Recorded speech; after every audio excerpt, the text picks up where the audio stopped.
Brother Dear by Bernice Friesen. Grassbank is like a lot of other small towns. We have an IGA grocery, a clinic, a drugstore, among other things, and a bus depot at the pool hall. Living here in the land of sheer boredom can make a normally sane person want to rip off her clothes and leap to her death from the top of a grain elevator. I say can because several hundred people live in Grassbank and they are not dead, though sometimes you might wonder. I'm waiting to get out of here. It's April and the next year's grade 12. Then it's escape to the University of Alberta like my brothers, like Dad wants. If I do what Dad wants. I have these dreams of running off to Europe for a couple of years, being a nanny and learning a language or two. My best friend's sister did that. If I get up the nerve and do the same, then I'll tell Dad I'll do the university thing when I get back. He'll probably explode anyway. But when I do go to university, I won't come home some weekend with a screwed up head like Greg. He's coming home today and I'm hanging out waiting for him. I read in my psychology text that the middle kid is always the weird one. When Greg went away to school, he grew his hair long, and every time I saw it, it was a different color. Sometimes I don't believe Greg is real. It's like, I know he exists, but not in my dimension. Kind of like the Moonies, or like processed cheese food, which my mother compares to plastic and refused to allow in the house. And if I did happen to come home with a screwed up head, I wouldn't go off shooting my mouth in front of Dad. Mistake. Last Thanksgiving, Greg started preaching to us about how materialistic we are, about how much gas we use in the cars, about how Dad didn't really need a new motorhome, about how I buy too many shoes. I can't help it. I have a thing for shoes. After Greg left, Dad claimed to be on the verge of a coronary. He's a bloody communist, Dad muttered. Oh, come on, Jack. It's Greenpeace he's joined, Mum laughed. She laughs at Dad a lot. Sometimes it makes him mad, but usually it calms him down and he laughs with her. They met in high school and they've been together ever since. Mum kissed Dad on the cheek. Besides, we didn't need a new motorhome.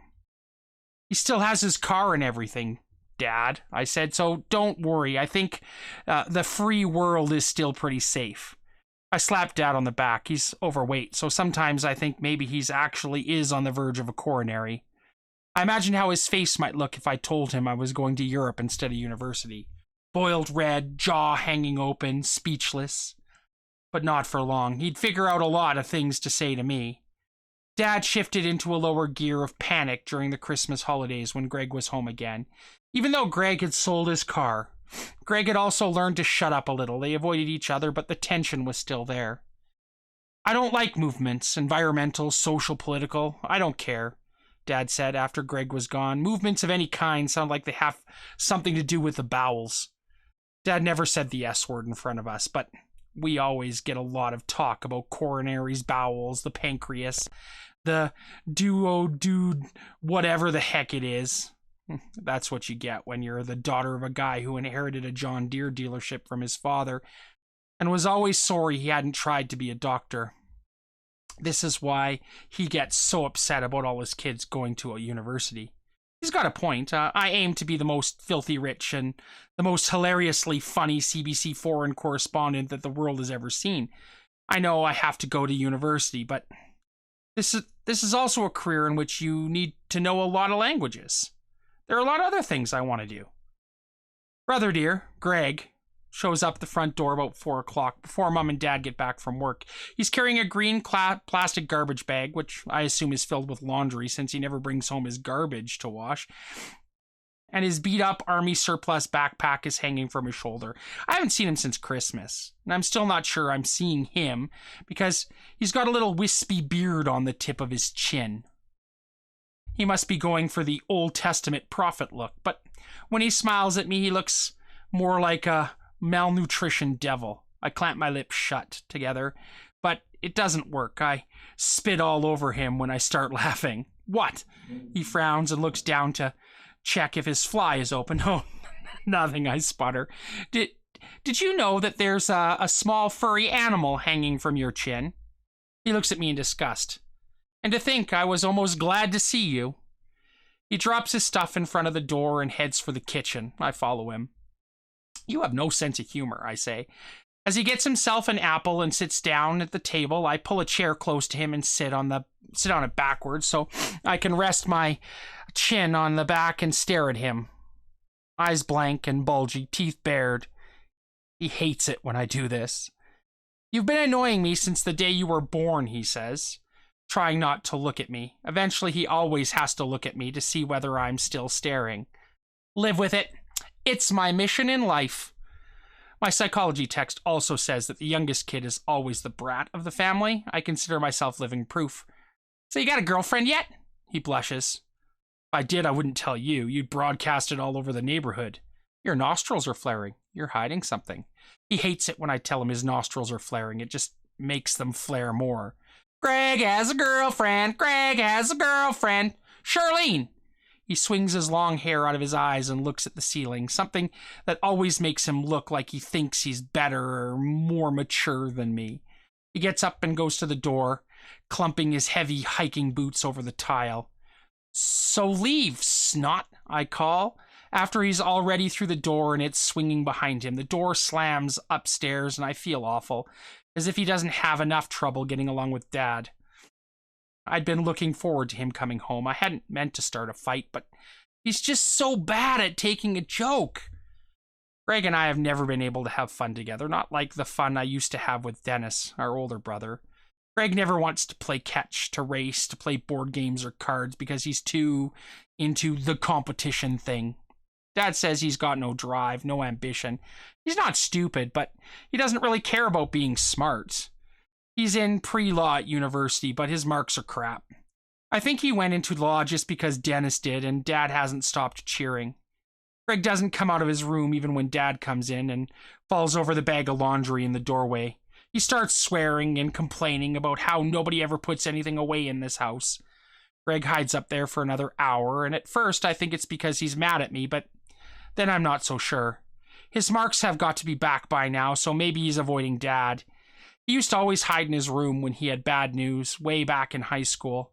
Mom walks in the front door and falls over the laundry. I hear this big thump and some giggles even though I'm in the kitchen, where Dad and I are making supper, and then hear her feet running up the stairs.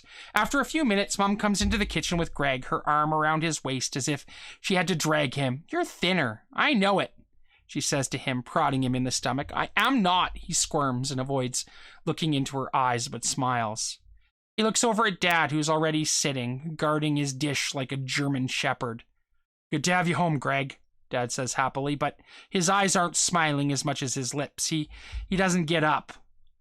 But, bet you it's been a year since Dad and Greg have hugged. Dennis doing okay? I guess, Greg shrugs.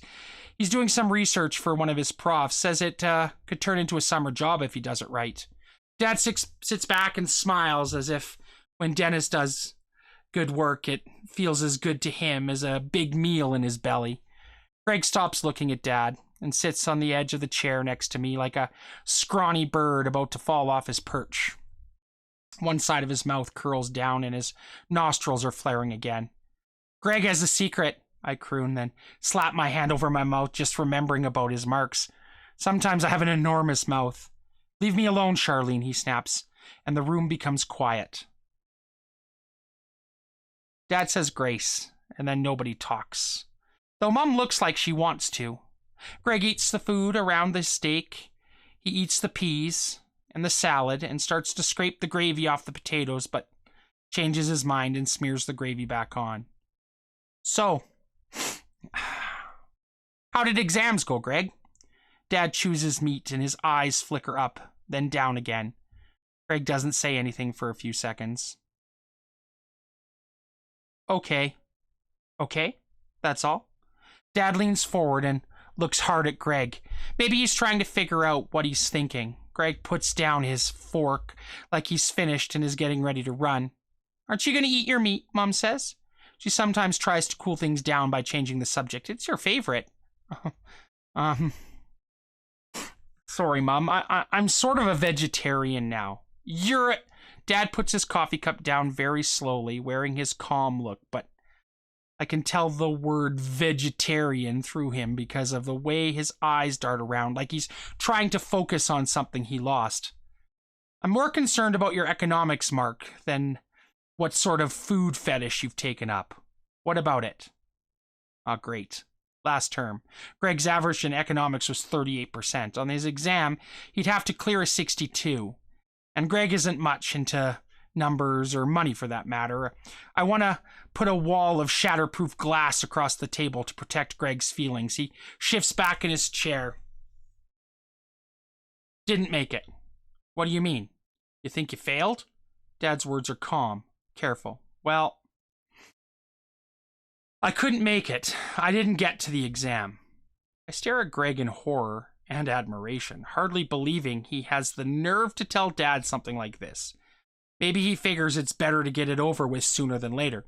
Eventually, Dad would see the statement of grades anyway. You couldn't make the exam. What was it to you? Some sort of social event? Dad's face starts to get red. I feel like it's time for me to start sliding under the table so I won't get hit by any stray exploding brain cells. What was so important to you that you couldn't make the exam? Greg takes a deep breath, and there's this rock-determined look on his face, which I've never seen before, which I'm sure Dad has never seen before. We were going to a protest in Edmonton. We picketed the legislature. So I'm paying your rent and tuition at the best university in the West so you can fart away your time, huh? Ruin your future? Where's your brains? Maybe they just couldn't make it, huh? Some things are more important. Greg's voice is very quiet and gentle now. Something he told me he learned in psychology class. It's supposed to pacify people who are screaming at you, except it doesn't seem to be working on Dad. And you don't have to pay my rent anymore. Greg says, I got a job. I'm going tree planting this summer. You expect to make enough money for the whole year in tuition in 4 months? I knew your math was bad, but I'm not going back to school. Greg puts his napkin on the table very slowly. Whenever he and Dad fight, Greg reminds me of one of those gentle, big-eyed jungle animals, like a sloth or a bush baby. He looks like he'd like to scamper up a tree and live far away above the noise and trouble of the forest floor. Only this time he looks a little different. As if he'd dearly love to run, but has decided to stay put, even if Dad chews him to bits. Dad starts to blow. What the hell are you saying, not going back to school? I stir my chocolate milk frantically. Whenever I'm really nervous, I have to keep moving. I imagine Dad yelling at me, telling me if I go to university right out of high school, I probably never will. The spoon tingles against the inside of the glass. So I stop stirring. Jack, Mom warns quietly, looking from Dad to Greg to the cold steak on Greg's plate. Well, he's ruining his life. If he'd work at it, if you weren't so damn lazy. What about when winter comes and you can't plant trees anymore, huh? Thought of that? If those friends of yours, those ideas they've gotten into you, it's no better than a cult. Excuse me, Greg says through his teeth, gets up and walks out the door. That's it, I think. Nobody's ever going to talk to anybody else in the family again. Mom puts her elbows on the table, then rubs her head as if she'd like to take it off and put it in a bowl of cold water in a soundproof room. You can't make him do what you want, she says. Through the door crack, I can see Greg's green jacket go past, and I think I hear the front door close. Mom and Dad are too busy starting a fight of their own to notice. I shove my chair back and go after him. I see him walking down the block toward Main Street. He's got his pack and his laundry. Wait up! He stops in front of the Johnsons and stands there not looking back while I run up. You didn't even say goodbye. Sorry. I'm sorry. Is that all my family can ever do? Point out what's wrong with me?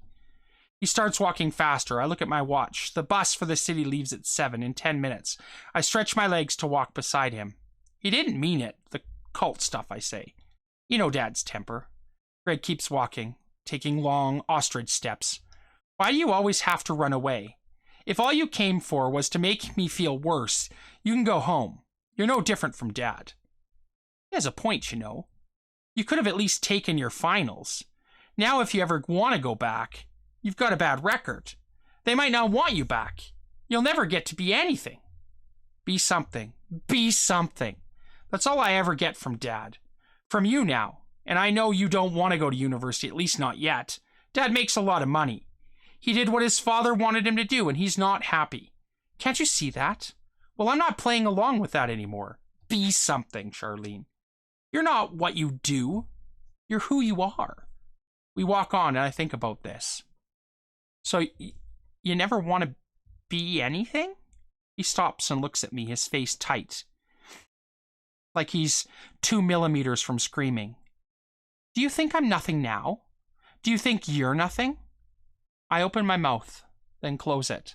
I play with the zipper on my jacket and think, No, you're not nothing. If going to university is supposed to make something out of you, then what are you before you go? Being in grade 11 is no big deal, but it doesn't feel like nothing. I don't feel like nothing. You understand what I'm saying? He looks at me uncertainly and looks at his watch. Yeah, I think I do. He smiles. For the first time in your life. He starts walking and I follow. My brain feels all twisted, like I've just discovered I've been staring out the wrong side of my head all my life. Greg suddenly seems a lot older, a lot smarter than me. Don't go on the bus, Greg. Can't you just stay until tomorrow? We sit down on the old iron bench in front of the pool hall. I can see the bus pulling in from the highway. Dad isn't going to understand. Ever. Well, he's especially not going to understand if you run away. If I were you, I'd go right back there and fight it out.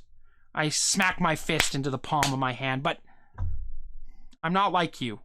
I'm like me. Maybe if I was like you, Dad would like me better. Greg's voice is low, disappointed. And I feel terrible. Terrible because what he said is probably true. I'm the youngest, the comedian, and I do have more ambition. But I like you the way you are, I say. And for one long, sick second, I think I'm lying. Then I think that if Greg was different, he wouldn't be Greg at all. Without Greg, who would I annoy? Who'd freak me out with all his bizarre clothes and ideas? Life wouldn't be as much fun. We smile at each other and the sun is shining in my eyes. You like me the way I am. He looks down at his hands. So does Kristen. Who? You were right. I do have a girlfriend. She tells me I'm just fine the way I am, and a few weeks ago, I started to believe her. He stretches his legs in front of him and grins helplessly at his boots. His cheeks pink. I take in a huge breath of air and am about to shout, "Hey, Grassbank, Greg's got a girlfriend!" But I find I can't do it. I don't feel like doing something that will make him hate me. I let the air out. That's terrific, Greg.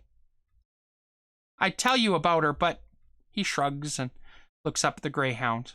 Well, you'll come back, right? Greg watches the bus driver load his pack and laundry into the baggage compartment. Right? I don't suppose I'll stay away forever. We hesitate, hug, and he gets on the bus. His shadow walks behind the smoked glass and sits alone on the other side of the bus. I look at the cracks in the sidewalk because I'm jealous. He's off on his life adventure and I'm still stuck in grade 11. I guess I'd like to run away too. Someday I will, to Europe. I wave when the bus drives away. I can't see him, but maybe he can see me.